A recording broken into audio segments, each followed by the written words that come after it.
አመድ አድርገዋለች። ጧት ላይ በቪዲዮ አስታውሻችኋለሁ የተወሰዱትን አጠቃላይ ማለት ነው። እሱም በተመለከተ እንግዲህ እሱም የዝጣ ፈንታ ገጥሞታን ውድ ቻናል ቤተሰብ ተከታታዮች፣ እንዲሁም ደግሞ ዲሽቃ በቁጥጥር ስር የዋለ አለ። እነዚህን ጉዳዮች የምንዳስሳቸው ይሆናል ማለት ነው። እንግዲህ በላይነሽ አመዴ በባህር ዳር ዙሪያ ባደረገችው ድንቅ ኦፕሬሽን እንደተሰበሰቡ እንዲህ እንደምንመለከተው ማለት ነው ሀብታሙ ዩሱፍን ጨምሮ እስከ ወዲያኛው በአጠቃላይ 121 እንደተሸኘ አስታውሻችሁ ነበረ። አሁን በወጣው መረጃ መሰረት ሀብታሙ ዩሱፍም ከዚሁ ስብሰባ አብሮ ተካፋይ እንደነበረና አብሮ እንደተሸኘ መረጃ ወጧም ማለት ነው። ስለዚህ የመጨረሻ የፋኖ እጣ ፈንታ በዚህ መልኩ እየተመለከት ነው ይገኛል። ሰላም ይቅደም፣ ዘረኝነት ይውደም የምንልበት ምክንያታዊ ዋነኛ የማዋጣ ስለሆነ ነው። ስለዚህ ሀብታሙ ዩሱፍ በበርካታ አቅጣጫ እንደምናውቀው በተለያየ ቦታ ሲንቀሳቀስ እንደነበረ ከጎጃም እስከ ጎንደር ከጎንደር እስከ ወሎ ድረስ አሁን የመጨረሻ ጣፈንታውን ወደ አፈር በላይነሽ አመዴ ተቀላቅሏል ማለት ነው፣ እስከ አጃቢቹና ርዝራዡን ጨምሮ። ስለዚህ በርካቶች እንግዲህ ተሸኝተዋል። እጅግ በሚገርም አዝ በፊት እናስታውሳለን የሶማ ማሰልጠኛ ተብሎ የሚታወቀው በፋኖ በስልጠና ላይ ያሉ 150ውን ዶጋ መድ አድርገው እንደሄደች እናስታውሳለን። ዛሬ ደግሞዋለች በባህር ዳር ዙሪያ። በተለይ ባህር ዳር ዙሪያ ተብሎ የሚታወቁትን ጧት አስታውሻችኋለሁኝ። ከተወሰደባቸው ሁሉ ዋና ብርጌድ አዛዡን ጨምሮ እንደተሸኘ ማስታውሻችኋለሁ። አንዱ አምላክ ተብሎ የሚታወቀው በተለይ የዘመቻ መምሪያ ኃላፊ የነበረውን ጨምሮ ማለት ነው እርምጃ የተወሰደባቸው። ከነዚህ ውስጥ አንዱ ሀብታሙ ዩሱፍ በዛሬው ዕለት ይፋ ሆኗል ማለት ነው። እሱም የዝጣ ፈንታ እንደደረሰው መረጃው ወጧል። ስለዚህ ውድ ቻናል ቤተሰብ ተከታታዮች ሰላም ይቅደም፣ አዋጣም አያዛልቅም። የመጨረሻ ጣፈንታው ወደ አፈርነት መመለስ እየሆነባቸው ነው የሚገኘው። ለዚህ ደግሞ ተደጋጋሚ መንግስት የሰላም ጥሪ አቅርቧን። ይህ ብቻ ሰው በልዩ ሁኔታ በአማራ ክልል የሚገኙት ከፍተኛ አመራሮች ለሰላም ቅድሚያ የሚሰጡትን ክፍት አድርጎ እየተቀበለ ይገኛል ማለት ነው። ስለዚህ ይህን አጋጣሚ ብትጠቀሙበት መልካም ነው። እጅግ በጣም በሚገርም ሁኔታ ነው። በተለይ የድሮን የተወሰደው እርምጃ በበርካታ አቅጣጫ እየተወሰደ ይገኛል። ወሎ ላይ የተወሰደባቸው በዚሁ አቅጣጫ ነው። ዛሬም ደግሞ በባህር ዳር የተወሰደባቸው በዚሁ በተመሳሳይ በድሮን ነው። በወሎ በተወሰደባቸው ወደ 4 ከፍተኛ አመራሮች ይፋ ነው ማለት ነው። አለሙ ገብሩ እንደተወሰደበት፣ ዋሴ ጫኔ እንደተወሰደበት አስታውሻችኋለሁ። ይህም የተወሰደባቸው በድሮን ነው። አሁን በባህር ዳር ዙሪያ ደግሞ ሀብታሙ ዩሱፍን ጨምሮ የተወሰደባቸው በድሮን ነው። ስለዚህ ከሰላም ውጭ አያዛልቃችሁም፣ አያዋጣችሁም። ድሮን በሚገባ ታርጌት አድርጎ እየመታ ይገኛል። እንደውም እኔ ሴንሰር ያለው ነው የሚመስለኝ። አነፍንፎ ልክ እንደ ውሻ አነፍናፊ ውሾች እንዳለ አነፍንፎ ያሉበትን ቀጥታ ስለሚመጣ ማለት ነው። ስለዚህ ሴንሰር አለው ማለት ይቻላል። እንግዲህ አንዴ ቀርጾ ሄደን እዛ በኋላ ታርጌት አድርጎ ይመታል። እዚህ በኋላ ግን በሴንሰር የሚሰራ ይሆናል ማለት ነው። ወደ ቻናል ተከታታዮች በእርግጠኝነት ወደ ሰላም የመመለስበት ሁኔታ ምንም አያጠራጥርም።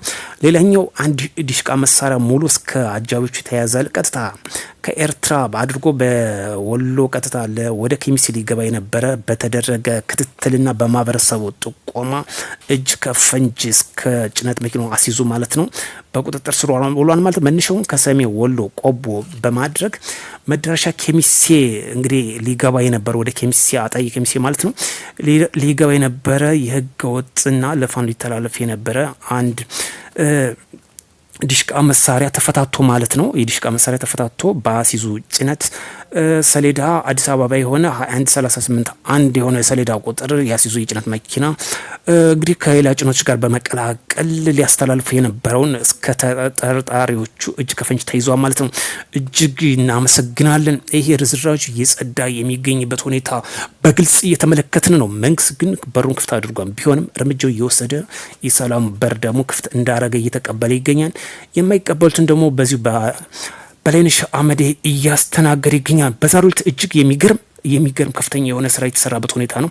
ሀብታሙ ዩሱፍ እስከ አጃቢዎቹ እስከ ርዝራዡ የተሸኘበት እንዲሁም ደግሞ ቀጥታ ከሻዕቢያ የተላከ ዲሽቃ በወሎ ቆቦ አድርጎ ቀጥታ መዳረሻውን ኬሚሴ አድርጎ ሊገባ ሲል በቁጥጥር ስር መዋሉ። አንድ ዲሽቃ በሚሊዮን የሚቆጠር ብር ነው የሚያወጣና ትልቅ ለሀገራችን ገቢ እያደረጉልን ነው። እናመሰግናለን።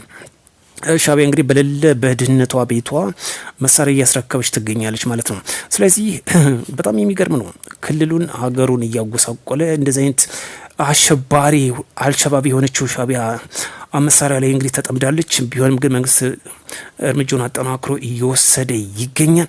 ሌላኛው ህወሓት በዛሬው ስብሰባ አድርጋለች። እሱን በተመለከተ እንዳስሳለን። ሰማዕታት ሐውልት ተብሎ የሚታወቀው በትግራይ ማለት ነው አርሚ 22ን ሰብስባ ይቅርታ እንዲጠይቁ እያደረገች ትገኛለች ማለት ነው። ሰሞኑን ተቀጣጥሎ የቀጠለው የትግራያውያን አመጽ ያን በተመለከተ ሰማዕታት ሐውልት በሚገኘው አዳራሿ አርሚ 22ን ሰብስባ ትገኛለች። የትም አያደርሳትም፣ አያዛልቃትም። በሌንሽ አመድ እንግዲህ የምትላክለት ይሆናል። ብቻ መንግስት የሚጠብቀው የመጀመሪያዋን መላጭ እስኪስብ ድረስ ብቻ ነው። ሌላኛው በስቴዲንሳ በተደረገው ድንቅ አሰሳ አሁን በተጠንቀቅ ላይ ነው የሚገኘው። እርምጃ ሊወስድ ይችላል፣ ድሮን ማለት ነው። ከትንኮሳቸው ካላረፉ መንግስት አሁን እንደሚወስድ እያስጠነቀቀ ይገኛል። ስለዚህ ውድ ቻናል ቤተሰብ ተከታታዮች ሰላም ይቅደም፣ ሰላም ይቅደም። በነፍጥ የሚመጣ ለውጥ የለም። በርካቶችን በእነዚህ 2 ቀናት ውስጥ በርካቶች ከፍተኛ ይፋኑ አለን የሚሏቸውን መሪዎች እያጡ ነው። ከነዚህ ውስጥ በዋነኝነት ከሚጠቀሱት ላስታውሳችሁ ሀብታሙ ዩሱፍ በዋነኝነት ዛሬ የተወሰደበት በበላይነሽ አመዴ አንዱ ነው። አለሙ ገብሩ የሻለቃ ዋና ኮር አዛዥ ነው። በ3ኛ ደረጃ ዋሴ ጫኔ ክፍለ ጦር አዛዥ ነው። በ4ኛ ደረጃ ኤርሚያስ ቦምበኛው ተብሎ የሚታወቀው አዛዥ ነው። ፍሬም የዘመቻ እና ሙሉ ግብረ አበሮቹ አዛዥ የነበረ ነው። እነዚህን እስከ 5 የሚደርሱ ዋና የፋኖ አመራሮችን ጨምሮ በስር ያለውን አባልነትና ርዝራዡን እስከ 121 የተሸኘበት ሁኔታ ነው። ስለዚህ የሰላም አማራጭን ያልተቀበለው መንግስት ህግ የማስከበርን ዘመቻ አጠናክሮ እየወሰደ ይገኛል። በልዩ ሁኔታ በእነዚህ በ2 ቀናት ውስጥ በትናንትናና በዛሬ ላይ በተወሰደው እርምጃ ከፍተኛ ይፋኖን እርምጃ ተወስዶበታል። ስለዚህ እግረኛ መከላከያም አጠናክሮ እየወሰደ ይገኛል። በተለይ አሁን በጎጃም ላይ በከፍተኛ ሁኔታ አሳሳ እያደረጉ እያጸዱት የሚገኝበት ሁኔታ መሆኑ የፌዴራል መከላከያ ሰራዊት ገልጿን። ይህ ብቻ ሳይሆን እያንዳንዱን እየለቃቀመ እየወሰደበት የሚገኝ በተለይ ደግሞ መሰብሰቢያና ዋና የሚባሉትንም በድሮን በተጠናከረ መልኩ እየወሰደ ይገኛል። ስለዚህ ጀግና የሀገር መከላከያ ሰራዊታችን አጠናክሮ ህግ የማስከበር ዘመቻውን እየወሰደ ይገኛል። ስለዚህ ውድ ቻናል ቤተሰብ ተከታታዮች 100% አንዳንዱ ስጋት ያለባችሁ እመለከታለሁ። 100 ጊዜ 100 ሀገርን መግፋት አይቻልም። ኢቭን 3ቱ 4ቱ ቢደመሩ ህወሓት ሻቢያ ፋኖ ሸኔ ቢደማመር የትም ፍንክች ሚል ነገር አይኖርም። ለዚህ ደግሞ መንግስት ቅድመ ዝግጅቱን አድርጎ ጨርሷል።